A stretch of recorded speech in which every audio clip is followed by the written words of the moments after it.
Gold investors share the same macroeconomic view as Bitcoin investors, but I think they tend to lack one key insight. Money is technology, and Bitcoin's superior monetary technology with powerful network effect. I've watched hundreds of interviews of gold advocates, and they almost never address the technology issue. I found a reference by Mike Maloney 10 years ago, but for the most part, they're not thinking about technology. Diversification makes no sense when there's a correct answer to an engineering problem. You would never diversify the metal in an aircraft wing, or the answer to a math problem, or the shape of a ship's hull, or the oxygen content in a scuba tank. When the cabin depressurizes, you don't place an oxygen mask on 10% of your family. Money is a winner-take-all competition. There is an answer. Choosing the wrong answer has dire consequences. I used to be a silver stacker. I bought my first silver rounds when I was in the Air Force in 1982. I saw back then that our monetary system was in trouble, and I thought it would implode years ago.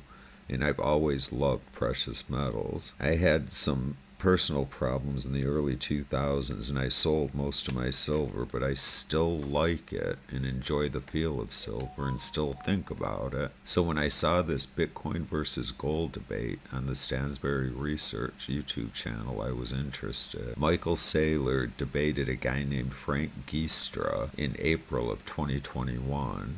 Frank is a gold financier, a philanthropist, and apparently very wealthy. If you are interested in the full debate, it'll be linked in the description. I was very curious to see what that Frank had to say, and I wasn't impressed. I ended up not even clipping him. In my opinion, he made very little sense, didn't make any good points, didn't have much Bitcoin knowledge, and got destroyed by Michael Saylor. This first clip is Michael's 5-minute opening statement.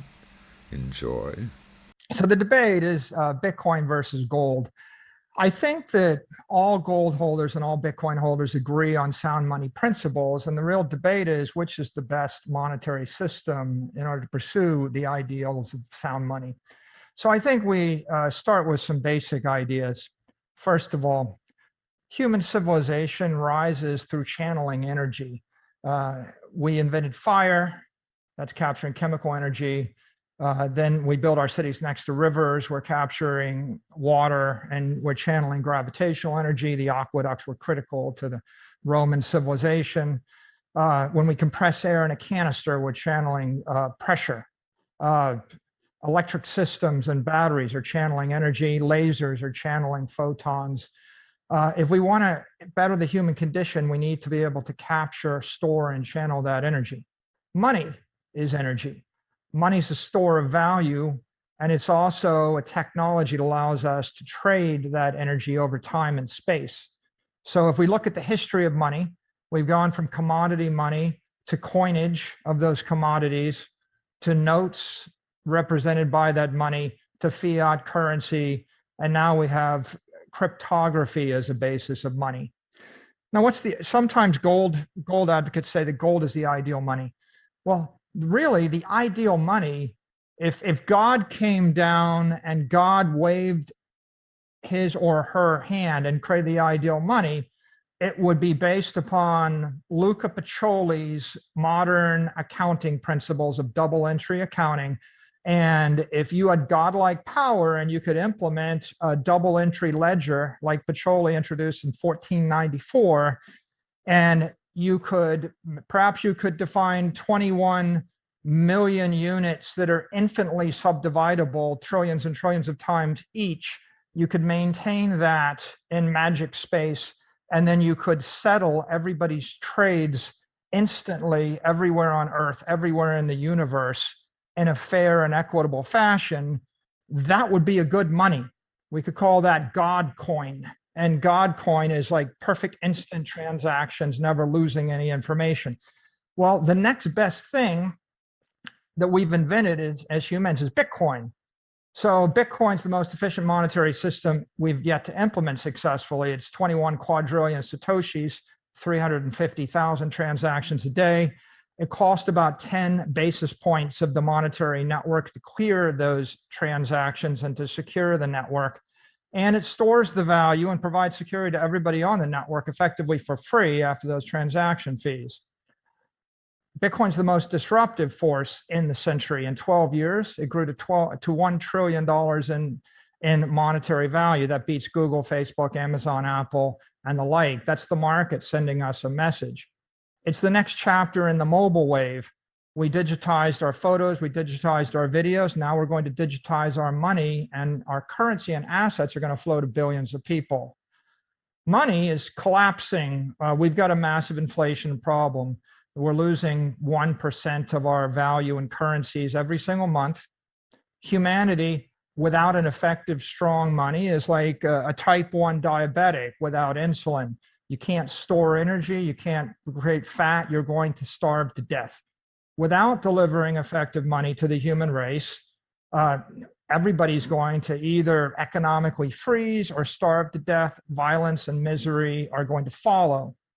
Gold's not a solution. It's not practical to distribute gold in small quantities to 5 billion people. Bitcoin is a solution. It is spreading at more than 200% a year. We're adding 3 million users a week. It's accelerating. If I wanted to give knowledge, music, and money to the world, in the 19th century, you did it with books, pianos, and gold. They're now antiques for the elite. In the 21st century, you're going to use the internet platform and Bitcoin, and you're going to provide iBooks and Google and YouTube. You're going to provide Apple Music and Amazon Music and Spotify to everybody, and you're going to provide Bitcoin as an asset for everybody. Gold used to be the best solution. It isn't anymore. The time has come to pass the torch from gold to Bitcoin. Bitcoin's humanity's first effective engineered monetary system. It's as profound as our rail networks, our road networks, our electrical networks, our telephone networks, and the internet.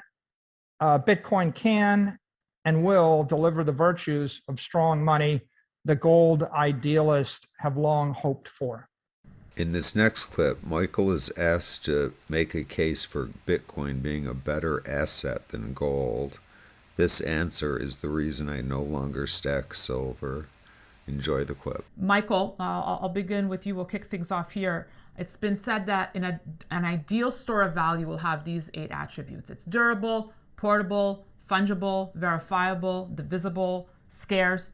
It has an established history, and it's censorship resistant. So my question to you is, when you're doing an asset comparison of Bitcoin versus gold, how do you make the case for Bitcoin as the better asset? You'll have 5 minutes of uninterrupted time, and Frank will have a 1-minute rebuttal. Okay. If we think about the elements that drive humanity forward, if we think of it from an engineer's point of view, you've got stone, you've got iron, you've got concrete, you've got steel, you've got aluminum, you've got silicon. You can't build a computer without silicon. You can't build a skyscraper without steel.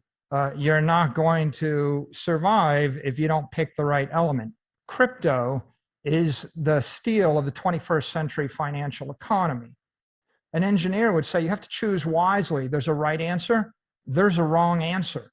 So gold is element 79. It's an ideal ornamental metal. It's indestructible, malleable, it's attractive. We love these things. It makes great jewelry, it makes a great ornament. It's just not a perfect monetary asset, because you can inflate gold, you can confiscate gold. It's immobile, it's not easily divisible, and you can counterfeit it. It shows up in the economy in a heterogeneous fashion. Lots of different types of gold coins, lots of different types of gold bars, lots of different types of gold jewelry. And the paper gold itself is sometimes trading at 100 to 1 versus the underlying physical gold, and there's no trusted protocol to guarantee the integrity or the synchronicity between paper gold and actual gold. If we compare that to Bitcoin, Bitcoin is not just an asset, it's a network and it's protocol. People would say it's the world's first global self-settled real-time clearing bearer instrument. it is all those things you mentioned. It's decentralized, permissionless, global, immutable, scarce, auditable, instantly transferable, not seizable, highly divisible, mostly everything that gold can't do. The asset itself, secure, easily divisible, it's deflationary. People might lose some Bitcoin. They're never going to add more than 21 million. You can transfer it around the planet. It's transparent to everybody running a node. You can authenticate it instantly from a $100 smartphone. That's makes it the perfected monetary asset of the human race. We've never actually had an asset that clean. It's synthetic gold without the defects of monetary gold. Now, the network itself, it's global, it's open. Anybody can run a security node or a validating node on the network. It's empowering to billions and billions of people. It's vital because it's being continuously upgraded in the software layer and the hardware layer, and it's viral. It's spreading at a rapid rate. Companies, countries, individuals are adopting this, and that makes it, as Nicholas Taleb would say, anti-fragile. It just keeps getting better. The protocol is the third element of the asset, which makes Bitcoin superior. And what's special about that is it's a protocol for synchronizing financial applications with integrity to the underlying Bitcoin asset. It's been adopted built into Square. It was built into PayPal. And what does that mean? Well, that means that Bitcoin applications, Bitcoin is harder, it's smarter, it's faster, and it's stronger than the gold that came before it. Harder meaning gold has a half-life of 30 years. You make 2% more every year. Bitcoin has a half-life of forever. It's effectively immortal, and it's organically evolving. It's only going to be better in 100 years than it is now. It's smarter because the applications running on Bitcoin are driven by modern software and modern CPUs and modern servers. They keep getting smarter and faster with Moore's law. You can make 100 million calculations a second around the world across hundreds of thousands of different servers on Bitcoin applications. You can't do that with gold. It's faster. You can do billions of transactions at the speed of light on these applications. You can run them 24/7, 365. It's stronger. You can channel high frequency energy. I could flash 10,000 loans for 3 days each across 100 jurisdictions between 10,000 different companies and fetch them back with laser-like precision. So in short, Bitcoin, it's more than just a monetary network. It's a trust network allowing millions of applications to serve billions of people. And it's going to accelerate global commerce in the 21st century. And it's critical for allowing for safe and efficient operations in cyberspace. That's why the asset is superior to gold.